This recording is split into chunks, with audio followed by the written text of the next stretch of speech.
Evangelho de Jesus Cristo, segundo o qual escreveu Marcos, no versículo 54, eu peço que você me acompanhe na leitura do texto bíblico.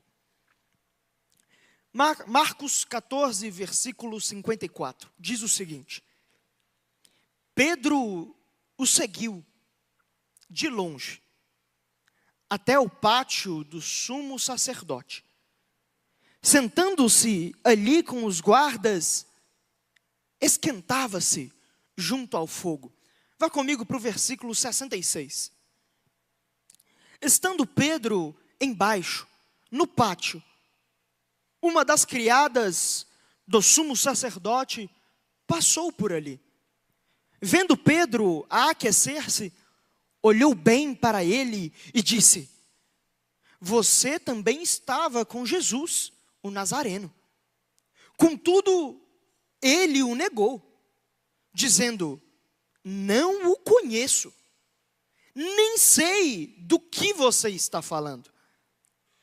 E saiu para o alpendre. Quando a criada o viu lá, disse novamente aos que estavam por perto: Esse aí é um deles. De novo, ele negou. Pouco tempo depois, os que estavam sentados ali perto disseram a Pedro: Certamente, você é um deles. Você é galileu. Ele começou a se amaldiçoar e a jurar: Não conheço o homem de quem vocês estão falando. E logo o galo cantou pela segunda vez. Então Pedro se lembrou da palavra que Jesus tinha dito: Antes que 2 vezes cante o galo, você me negará 3 vezes. E se pôs a chorar. Feche seus olhos, curve a sua cabeça durante um momento. Pai Celestial, estamos diante da Tua palavra. É a Tua palavra que criou o universo. É a Tua palavra que encarnou e veio até nós na pessoa de Jesus Cristo. É a Tua palavra pela qual nós fomos feitos nova criatura na pessoa de Jesus Cristo. E é a Tua palavra, que eu não tenho dúvidas alguma, Pai Celestial, que irá de encontro ao coração dos meus irmãos nesta tarde. Por isso, Senhor, que ela venha ser penetrante, que ela venha quebrar barreiras, que ela venha dividir alma e espírito, ela venha trazer de fato o realinhamento que nós carecemos nessa tarde. Já te damos todo louvor e toda glória no nome de Jesus. Amém, amém e amém. Meus irmãos, o título do nosso sermão nessa tarde é Seguindo Jesus de longe. Seguindo Jesus de longe. Você há de concordar comigo de que a vida cristã tem um grande desafio, que até mesmo eu que estou aqui em cima do púlpito pregando, tenho esse desafio. E é o desafio de que nós temos, desde que aceitamos a Jesus, uma responsabilidade. A responsabilidade que somos discípulos e os seguimos. Mas fato é que a nossa vida humana, ela possui muitas distrações. Você tem o seu trabalho, você tem a sua casa, você tem a sua família, você tem as suas responsabilidades, você tem seus estudos, você tem seus medos, você tem os seus dilemas. E sabe qual é a nossa tentação nisso tudo?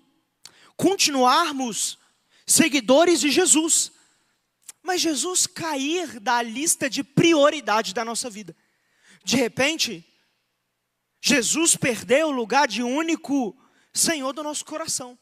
De repente, você está me assistindo aqui e você já entrou num lugar de tanto trabalho, de tantos problemas, tantos desesperos, tantos afazeres, que às vezes você continua cristão. Não, eu sou seguidor de Jesus Cristo.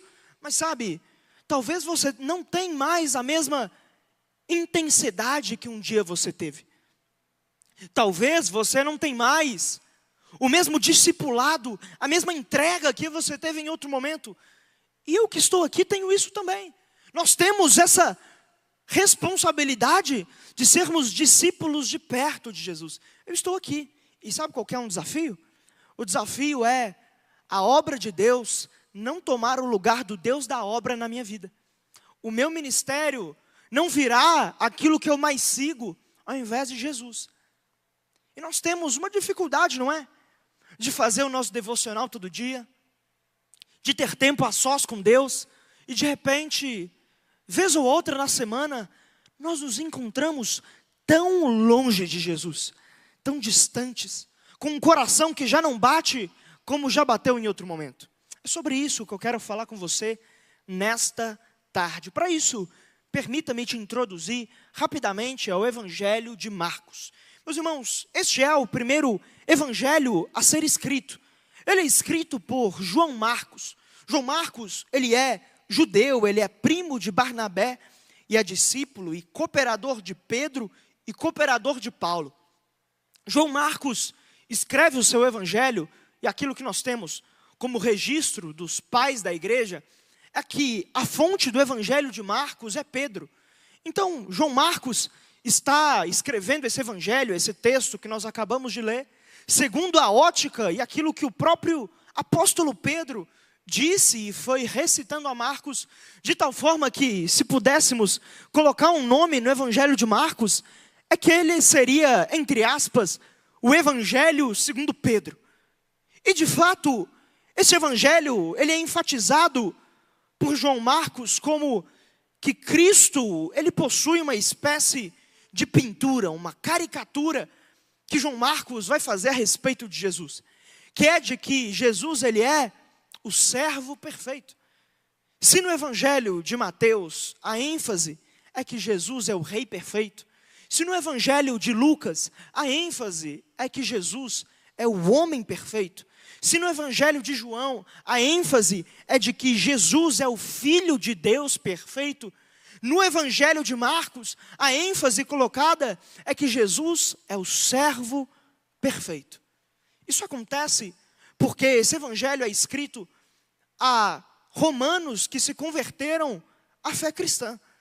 Estavam passando pelo começo da perseguição no primeiro século do Império Romano para com os cristãos. E ali, Marcos escreve esse evangelho dando uma ênfase aos sofrimentos de Cristo para incentivar esses cristãos a não abandonarem a fé. Porque afinal de contas, se o nosso mestre passou por esses sofrimentos, seria por acaso os servos maiores do que o Senhor? De forma nenhuma. Se Jesus passou por perseguições, por dificuldades, eu e você também vamos passar. E de fato, esse é um evangelho que nós o chamamos de evangelho sinótico. Essa palavra significa sobre a mesma visão. Nós temos 3 evangelhos que possuem uma mesma visão e estruturam o seu livro de uma mesma maneira, que são os evangelhos de Mateus, Marcos e Lucas. Esses evangelhos, eles colocam 3 fases do ministério de Jesus. A primeira delas é o ministério de Jesus na região da Galileia. A segunda é a viagem de Jesus da Galileia para a região da Judeia. E a terceira e última fase desses evangelhos é a última semana de Jesus em Jerusalém, aonde ele é traído, ele é preso, ele é julgado e é então crucificado. E é aqui que nós estamos. Nesse texto, nós estamos na última semana de Jesus em Jerusalém. E eu preciso te trazer o pano de fundo do que estava acontecendo. Jesus, ele tinha tido o momento da ceia com seus discípulos. E ele deixa claro que alguém o iria trair. E nisso Judas se levanta. E o próprio Satanás entra dentro dele para poder vender Jesus por algumas moedas de prata. E nesse momento, Jesus, ele cita que está escrito que ferirei o pastor e as ovelhas se dispersarão. E Jesus diz, olha, discípulos, estavam ali os seus 11, Judas não estava lá. E ele diz, olha, um de vocês vai me trair, mas todos vocês vão me abandonar. Pedro vira como um bom sanguíneo, um bom colérico.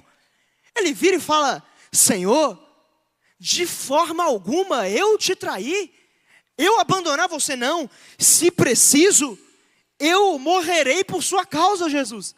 Aí Jesus vira para Pedro e fala: Pedro, hoje mesmo, antes que o galo cante 2 vezes, você me negará 3 vezes. A partir disso, desses 11 discípulos que ali estavam no pós-ceia, Jesus pega 3 daqueles chamados discípulos íntimos, que é Pedro, Tiago e João. Ele pega esses 3 e os leva para o jardim do Getsêmani. Era um jardim a qual Jesus costumava orar. Jesus costumava entrar em oração ali com os seus discípulos.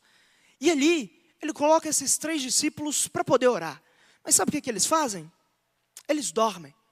E Jesus vai orar e ele volta, os discípulos estão dormindo. Ele acorda: ei, vocês não vão orar não? Ele volta a orar e eles ainda estão dormindo. Isso acontece por 3 vezes. E Pedro estava ali. E Pedro dorme 3 vezes. Jesus se levanta e fala: olha, vocês não podem vigiar nem por 1 hora. E ele fala: se levantem, porque aí vem o príncipe desse mundo. Chega Judas com uma multidão. Eles prendem Jesus e levam Jesus à casa do sumo sacerdote Caifás. Ali, Pedro começa a seguir essa multidão que iria julgar Jesus no tribunal religioso na casa do sumo sacerdote. E o texto deixa claro algo: Pedro estava seguindo Jesus de longe. Pedro está vendo Jesus indo para o seu julgamento religioso. E ali na casa do sumo sacerdote Caifás, era uma típica vila romana. E nessas vilas, na maioria delas, elas eram divididas por cômodos, por quartos que se tinham. E o lugar do tribunal era tipicamente no 2º andar. Então o que está acontecendo aqui é que Pedro, ele entra na casa do sumo sacerdote. Ele faz basicamente um ato meio de vandalismo ali. E Jesus está sendo julgado no andar de cima. Pedro está seguindo Jesus de longe no andar de baixo. Como se ele tivesse assim: deixa eu ver se eu não consigo ouvir alguma coisa sobre o julgamento de Jesus. Deixa eu ver se eu seguindo Jesus de longe, seguindo Jesus com uma certa segurança, seguindo Jesus e estando no mesmo quarto, mas no andar de baixo, aqui junto dos guardas, eu não consigo ao mesmo tempo manter o meu discipulado com Jesus e ao mesmo tempo não sair prejudicado. É o famoso crente Raimundo, um pé na igreja e outro no mundo. É o famoso muro. Está entre viver completamente a entrega a Jesus e segui-lo de perto, e entre ter a aprovação das pessoas. Pedro está nesse dilema: não, eu quero agradar tanto as pessoas aqui na casa do sumo sacerdote, quanto também a Jesus. Então eu vou ficar aqui no andar de baixo, ouvindo o julgamento e seguindo Jesus de longe. Com isso em mente, eu quero pegar algumas aplicações com você. Releia comigo em Marcos capítulo 14, versículo 54, que diz o seguinte: Pedro o seguiu de longe até o pátio do sumo sacerdote. Sentando-se ali com os guardas, esquentava-se junto ao fogo. Versículo 66. Estando Pedro embaixo, no pátio, uma das criadas do sumo sacerdote passou por ali. Vendo Pedro aquecer-se, olhou bem para ele e disse: você também estava com Jesus, o Nazareno. Primeiro ponto: quem segue Jesus de longe tenta se aquecer fora dele. Pedro está dando uma de malandrão. Está seguindo Jesus de longe, está no andar de baixo. E ele que já foi tão usado pelo Espírito Santo de Deus. Ele que em um certo momento ele disse: tu és o Cristo, o Filho do Deus vivo. E o próprio Jesus disse: olha Pedro, quem te revelou isso não foi nem carne nem sangue, foi o Espírito Santo. Pedro, outrora, em outro momento, ele se aqueceu com o Espírito Santo de Deus. Só que sabe qual é a primeira coisa que acontece quando ele começa a ter uma distância segura de Jesus? quando ele começa a seguir Jesus de longe, é que ele para de se aquecer em Jesus, na pessoa de Deus e do Espírito Santo. É que ele tem que fazer uma outra fogueira para se esquentar. É que já que ele não se aquece mais por estar perto de Jesus, ele tem que inventar uma outra maneira de se aquecer. Irmãos, esse é o grande retrato da minha e da sua vida. Sabe, nós temos a necessidade diária de aquecer a nossa alma.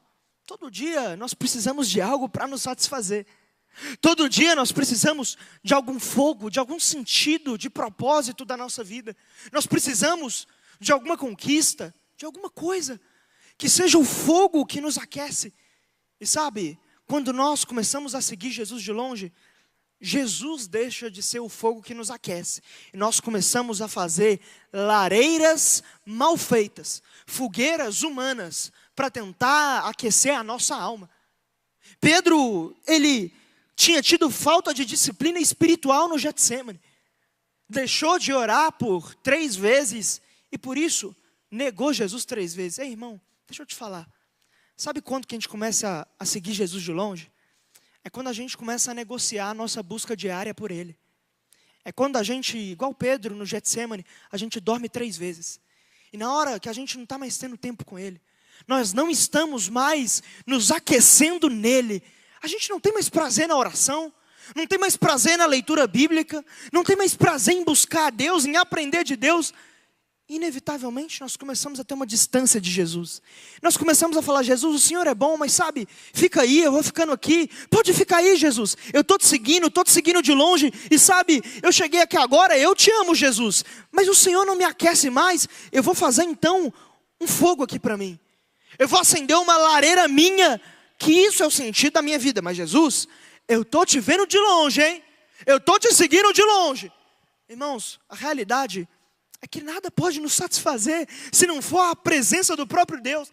Paulo, ele disse lá em 1 Tessalonicenses 5,19: não apagueis o fogo do Espírito. Ei, irmão, fala real com você mesmo. Sabe o que são os nossos vícios?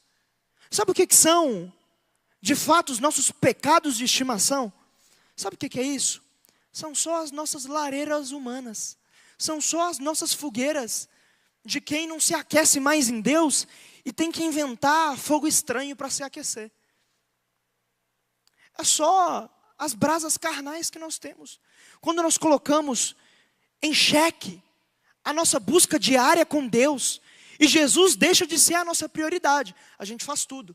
A gente resolve problema no trabalho, a gente resolve problema na nossa família, a gente resolve a nossa conta financeira, nós resolvemos a nossa faculdade, nós resolvemos todas as N coisas que temos para poder fazer. Mas nós negociamos o tempo, que nós sabemos que nós não podemos apagar a chama do Espírito Santo. E na hora que nós negociamos isso, invariavelmente, você vai ter que criar algum fogo estranho. O fogo estranho de alguns são os vícios. De fato, os pecados de estimação que não consegue largar. O de outros é que ele começa a se entregar a um coração idólatra. Do nada, ele começa a amar o dinheiro. De repente, ele começa a amar a aprovação das pessoas. De repente, ele começa a adorar a si mesmo e nem percebe. Irmãos, dia após dia, estamos negociando o calor que só Jesus pode nos dar. E por isso, estamos carentes. E por isso, temos criado tantos fogos de artifício. E a nossa vida tem sido um desespero sem sentido, aonde parece que estamos numa caverna humana e que o tempo inteiro nós temos que inventar fogo. Não, agora eu vou inventar o fogo de que se eu tiver alguém do meu lado, um relacionamento amoroso, por exemplo, é esse fogo que vai me satisfazer. E não satisfaz. Aí de repente, não, isso não funcionou. Eu preciso criar uma outra fogueira. Agora a fogueira da vez é ser rico. Eu preciso ter muito dinheiro. E você cria essa fogueira, você pode até conseguir dinheiro, mas você continua vazio por dentro. E você fala: não, agora ainda está escuro, eu preciso de uma luz maior. Agora eu preciso ser reconhecido pelas pessoas. Isso também não aquece você. Sabe, irmãos, a única coisa que pode nos aquecer é o Espírito Santo de Deus. Nós temos que voltar a um evangelho de parar de querer ser a ovelha 99. Jesus conta uma parábola da centésima ovelha que se perdeu. E sabe, nós sempre falamos, eu não quero ser a ovelha 100 que se perdeu. Mas sabe que ovelha que nós somos geralmente? A ovelha 99. A ovelha 99 é a ovelha que não quer nem se perder, mas ela também não quer seguir Jesus de perto. A ovelha 99 é a ovelha que até ama Jesus, mas fala, olha, deixa eu viver a uma distância segura de Jesus. Eu não quero me imergir totalmente, eu não quero me deleitar completamente nele, não. Deixa eu ficar a uma distância segura. Irmão, é por isso que a nossa vida parece que não tem sentido nenhum. Nós não desfrutamos nem do prazer do pecado e nem do prazer do evangelho que rasgou o véu para que nós tivéssemos acesso à presença de Deus. E é assim que vive alguém que segue Jesus de longe. É uma tentativa mais frustrada que a outra de inventar lareiras para aquecer a alma dele. Mas é só a presença do Espírito Santo de Deus que pode. É somente aquilo que aconteceu em Atos capítulo 2, quando desceu o Espírito Santo de Deus e foram vistas línguas como de fogo. É somente o fogo de Deus que pode esquentar a nossa alma. Esse mundo, ele é frio, ele é vazio, ele é sem sentido. Mas Deus é o fogo que devolve o sentido à nossa existência. Mas eu quero que você releia comigo esses versículos novamente. O 54 diz o seguinte: Pedro o seguiu de longe até o pátio do sumo sacerdote. Sentando-se ali com os guardas, esquentava-se junto ao fogo. Versículo 66. Estando Pedro embaixo, no pátio, uma das criadas do sumo sacerdote passou por ali. Vendo Pedro aquecer-se, olhou bem para ele e disse: você também estava com Jesus, o Nazareno. Contudo, ele o negou, dizendo: não o conheço, nem sei do que você está falando. E saiu para o alpendre. Quando a criada o viu lá, disse novamente aos que estavam por perto: esse aí é um deles. De novo ele negou. Pouco tempo depois, os que estavam sentados ali, perto, disseram a Pedro: certamente você é um deles. Você é galileu. Ele começou a se amaldiçoar e a jurar: não conheço o homem de quem vocês estão falando. Segundo ponto: o seguidor distante perde sua identidade e busca a aprovação dos outros. Meus irmãos, Pedro está ali, nesse certo momento, no cômodo debaixo da casa do sumo sacerdote. Depois que ele faz um fogo para ele faz uma lareira, ele procura se aquecer fora de Cristo, ele começa a passar por um julgamento, que era um julgamento de sua identidade. Vem então Pedro e fala: olha, é uma boa oportunidade. Ele vê no quarto de baixo alguns guardas do sumo sacerdote naquele cômodo, ele fala: olha, eu acho que não tem problema nenhum a me juntar aqui. Está essa roda de alguns guardas do sumo sacerdote. Eu vou entrar na roda, eu vou me juntar e me aquecer ao fogo, eu vou começar a conversar com eles, eu vou fazer parte desse momento que eles estão tendo. Só que sabe qual que é um detalhe muito interessante? Pedro está nessa roda com os guardas do sumo sacerdote. Esses mesmos guardas, nesse mesmo texto, no versículo 65, eles começam a espancar Jesus. Eles cospem no rosto de Jesus. Eles zombam de Jesus falando: você não é o rei de Israel, você não é o Messias, profetiza quem está batendo em você. Você não acha que é meio estranho? Pedro, o discípulo de Jesus, está lá numa roda com guardas que daqui a 5 minutos estariam espancando o mestre dele. Guardas que estariam colocando uma coroa de espinho na cabeça dele. E Pedro está lá: não, eu acho que eu posso fazer parte dessa roda, sabe? Afinal de contas, eu estou me sentindo meio excluído aqui, eu estou me sentindo meio sozinho. Vai pegar estranho se eu não entrar na roda com esses guardas. Eu preciso fazer parte disso daqui. Que ele entra nessa roda. Irmão, esse daqui é um discípulo de Jesus. Caminhou 3 anos com Jesus. É um apóstolo de Jesus. E ele está tendo consentimento nos guardas que estão julgando Jesus. Irmãos, o que Pedro está tendo é uma busca desesperada por aprovação dos outros.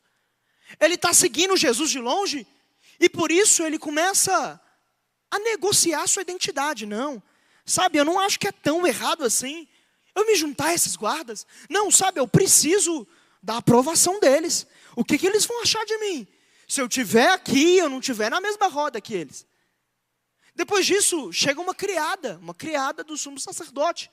Ela era provavelmente a porteira da casa do sumo sacerdote. E ela vê ali Pedro e ela pergunta, olha, você é um deles. E Pedro fala, não, eu não sou não. Ele nega e ele sai dali. E nós vemos o tempo inteiro, nesse texto, Pedro negando Jesus 3 vezes, porque ele queria a aprovação dos outros. Irmãos, o discípulo que ele está seguindo Jesus distante, ele começa a fazer tudo em prol da opinião dos outros. Ele não pensa mais naquilo que ele sabe que é a convicção de fé dele. Não, eu não faço isso daqui porque eu já quebrei a cara 840 vezes fazendo isso. Não, ele não consegue mais pensar. Ele fala assim, olha, está todo mundo fazendo. O que tem de errado? Está todo mundo fazendo. E aí, não, eu não posso ser um peixe fora d'água. Sabe, irmão, a realidade é que a gente está o dia inteiro, muitos aqui, que são seguidores de longe de Jesus, que eles estão igualzinho Pedro. Eles tentam entrar na rodinha do mundo. Eles tentam falar assim, não, eu vou sair com essa galera que pensa tudo diferente de mim, e eu não estou indo lá para falar de Jesus não. Eu estou indo lá porque eu quero tentar dar uma desviada. Eu vou lá porque vai que eles chamam para uma festa, vai que tem alguma coisa, e vai lá. Vai lá o crente que está tentando desviar na rodinha do mundo. Ele fica igual um peixe fora d'água, igual Pedro nesse texto. Ele fica lá, fica todo mundo assim, cara, mas você não é de Jesus? O que você está fazendo aqui? Mas irmão, você está tentando desviar mesmo? Você é discípulo dele, você é Galileu. O que você está fazendo aqui? A gente aqui está tudo errado mesmo, a gente não gosta de Jesus não, mas você é discípulo dele. O que você está fazendo aqui? Irmão, o discípulo que está seguindo Jesus de longe, ele não está nem mais prestando para desviar. Ele tenta desviar e não consegue. Ele tenta desviar e fala assim, não, agora eu vou pecar direito. Não sabe nem pecar. A verdade, irmão, é que você só está com uma crisezinha de identidade. Ah, eu não quero Jesus, não quero, irmão. É óbvio que você quer. Você não consegue mais ter prazer no pecado. Eu não consigo, você não consegue mais. E mesmo que você tente ter a aprovação dos outros ao fazer isso, não rola, não fecha. Parece que não desce mais. Parece que isso não é mais para você. Sabe por quê? É porque Jesus está te chamando a ser ovelha de perto e não de longe. É porque o sentido da sua vida não tem mais em ser um discípulo que segue Jesus de longe e está todo mundo fazendo, o que tem eu fazer? Não, você fala assim, cara, eu até podia fazer isso daqui que é errado. Eu podia fazer isso daqui.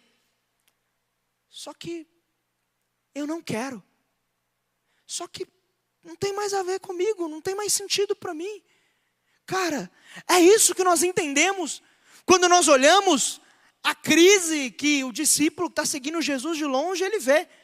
Ele até tenta, mas ele não consegue pecar. Irmão, Jesus está te chamando para ser discípulo de perto, porque você nem para pecar está prestando mais. Jesus está te chamando para ter intimidade com Ele, porque nem para saborear o pecado você consegue mais. Essa que é a realidade de quem é uma ovelha de Jesus de verdade, irmão. Ele tem prazer na palavra de Deus.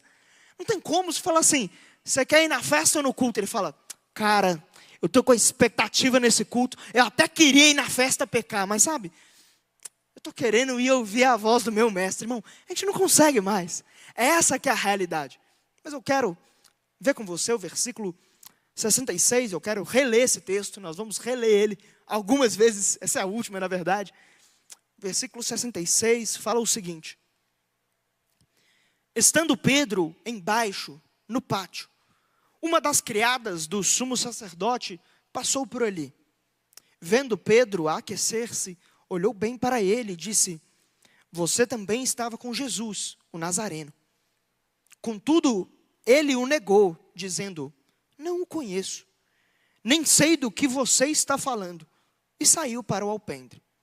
Quando a criada o viu lá, disse novamente aos que estavam por perto: esse aí é um deles. De novo ele negou. Pouco tempo depois, os que estavam sentados ali perto disseram a Pedro: certamente você é um deles, você é galileu. Ele começou a se amaldiçoar e a jurar: não conheço o homem de quem vocês estão falando. Terceiro ponto: quanto mais longe de Jesus, menor é a sensibilidade quando pecamos. Pedro, ele começa a abaixar seu nível moral. Ele começa a cada vez mais piorar a maneira que ele nega Jesus. Ele está lá, primeiro momento, no andar de baixo, na rodinha dos guardas, e vem uma criada e fala assim: ei, deixa eu te falar um negócio, Pedro. Eu acho que você é um deles. Você também estava com Jesus o Nazareno. Pedro nega e fala: não, eu não sou não. E aí ele vai para mais distante ainda de Jesus. Se antes ele estava no quarto de baixo para tentar ouvir o julgamento de Jesus pelo sumo sacerdote, ele vai agora para o alpendre, que era a entrada de uma vila romana. Ele vai para a portaria daquela casa, basicamente. Ele está lá a uma distância ainda maior de Jesus, com uma distância ainda maior de segurança, como se quem tivesse indo ainda mais para trás, falando: olha, eu não quero Jesus mesmo não, e está indo, e está indo. E na hora que ele vai ali para a entrada, ele consegue, até mesmo de longe, ver o julgamento que Jesus está tendo ali, mas ele quer ficar distante de Jesus. Mas na primeira negação, Pedro, ele simplesmente diz: olha, eu não sei de quem você está falando. O que Pedro, ele está falando aqui, é que ele não tem conhecimento de quem que é Jesus. A primeira negação dele já é pesada, mas ainda está leve em relação às outras.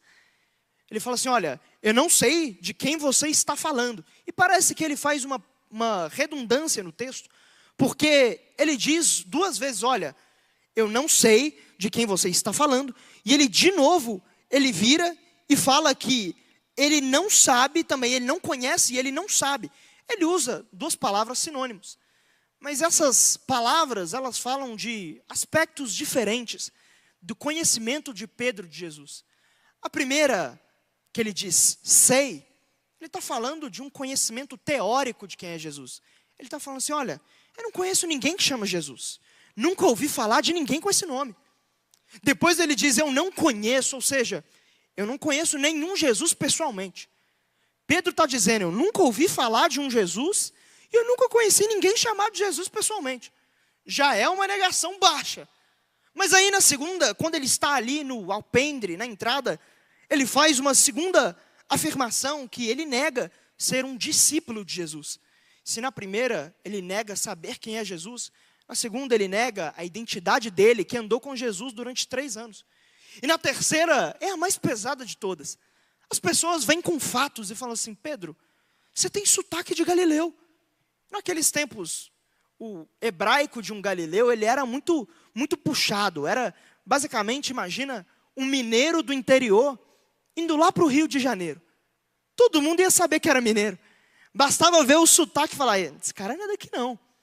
Pedro tinha um sotaque extremamente carregado de fazer parte da região da Galileia. Essas pessoas estão falando assim: Pedro, pode admitir, você é crente sim. Você é galileu, Jesus está sendo julgado aqui. É só juntar 1 mais 1 que está dando 2. Você está aqui querendo ver o julgamento de Jesus. E Pedro começa, então, a abaixar ainda mais o nível. E aqui fica pesado. Ele começa a se amaldiçoar. Ele fala assim: não, eu amaldiçoo a mim mesmo se eu estiver mentindo. Eu nunca conheci Jesus na vida. Não sei quem é Jesus. E ele começa a jurar por Deus, falando: ó, eu juro por Deus que eu não sou discípulo de Jesus. Quão baixo é o nível que Pedro chegou. Pedro começa agora a chegar num ponto que é pesado. Ele está perdendo os freios do próprio coração. Ele não tem mais sensibilidade com o pecado. Irmão, quem está seguindo Jesus de longe, é isso que acontece. Ele vai de degrauzinho em degrauzinho, baixando o nível moral dele. E ele não tem mais uma consciência culpada. O pecado dele virou normal. Não, assim, Deus não gosta disso não, mas não é tão sério assim não. Não, é só um pouquinho, está todo mundo fazendo. Não tem problema não. Não, não, agora eu só faço aqui de errado, aí papo vai, papo vem, aí é só uma saidinha, aí depois cai lá no adultério, cai lá numa fornicação, vai abaixando o nível moral, perdendo a sensibilidade. É isso que está acontecendo com um monte de gente, que eu não sei há quanto tempo você não tem um tempo com Deus, que você se arrepende dos seus pecados, que você fala assim, Senhor, eu estou aqui, eu estou cheio de erro, estou cheio de vício, que eu não saio por nada, e para mim já virou normal mesmo. Eu já estou perdendo a sensibilidade do meu coração. E a realidade é que quanto mais nós andamos com Deus que é santo, mais as trevas do nosso coração vão ficar em evidência mesmo. Quanto mais eu estou perto da luz, mais a sujeira daqui do meu coração vai aparecer mesmo. E se nós não estamos vivendo uma vida de arrependimento, em que nós estamos falando, Senhor, me transforma, Senhor, eu preciso ser mudado. Se esse não tem sido a nossa oração no dia a dia, eu tenho uma notícia para te dar. Você está caminhando longe de Jesus. Se a minha, a sua oração diariamente não é, Senhor, está vendo essa falha moral, esse desvio de caráter meu? Senhor, eu preciso ser transformado. Se essa não tem sido a nossa oração, é porque estamos perdendo a sensibilidade. Porque estamos vivendo um cristianismo seguindo Jesus de longe. Mas eu quero ir com você para o nosso último ponto. Versículo 72 diz o seguinte. E logo o galo cantou pela segunda vez. Então Pedro se lembrou da palavra que Jesus lhe tinha dito. Antes que 2 vezes cante o galo, você me negará 3 vezes. E se pôs a chorar. Quarto e último ponto, chore amargamente e volte completamente. A cena daqui, o evangelista Lucas, ele dá mais detalhes.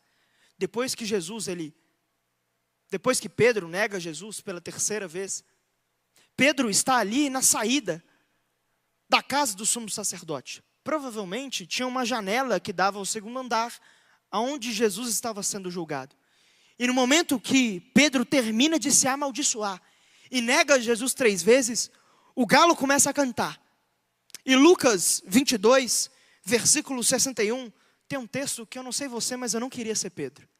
Pedro estava ali, no alpendre, na entrada da casa do sumo sacerdote.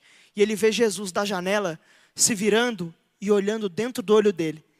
Como quem estava dizendo, Pedro, você acabou de me negar pela 3ª vez.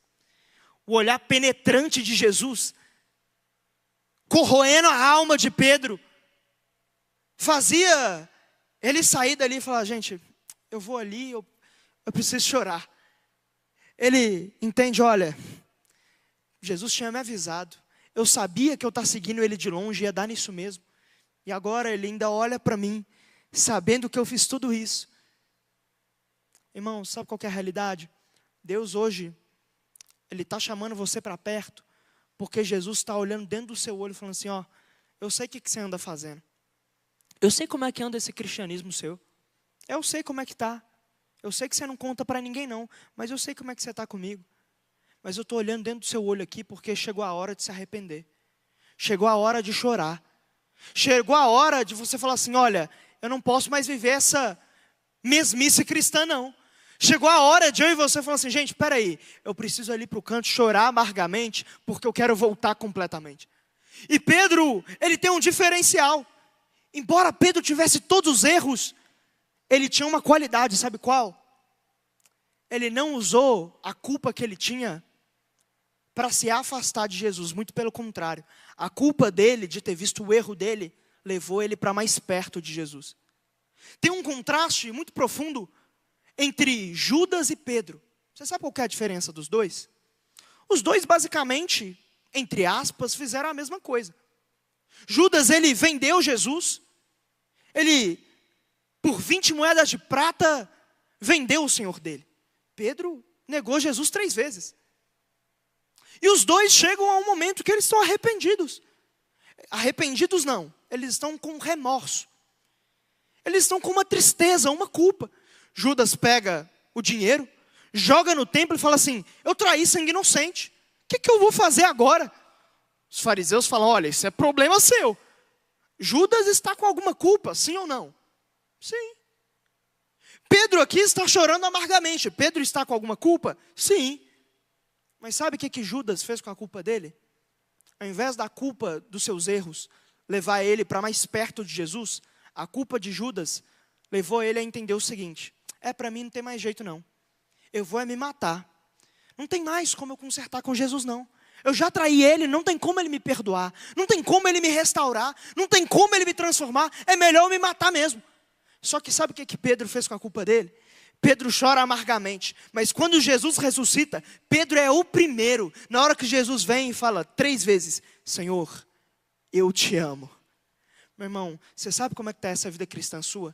Toda capenga, 100% distante de Jesus. Mais amigo do mundo do que amigo de Deus. Mais amigo das suas fogueiras do que do calor do Espírito Santo. Muito importando com a opinião dos outros e pouco se importando com a opinião de Deus.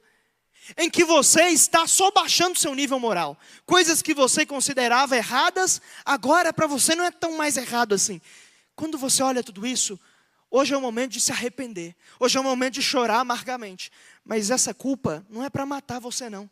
É para você ir para perto de Jesus. Porque o nosso Senhor, Ele é tão gracioso. Ele é tão bondoso. Ele é tão misericordioso. Que Ele está te dando uma chance aqui de você reafirmar o seu amor por Ele. Falando: Senhor, eu neguei você 3 vezes. Mas eu quero me consertar agora, Senhor. Eu já chorei amargamente, mas agora 3 vezes eu quero dizer: Tu sabes de todas as coisas. E sabes que eu te amo. Irmão, a gente está seguindo a Jesus mesmo? Ou a gente está a cada momento ficando para trás e ficando para trás?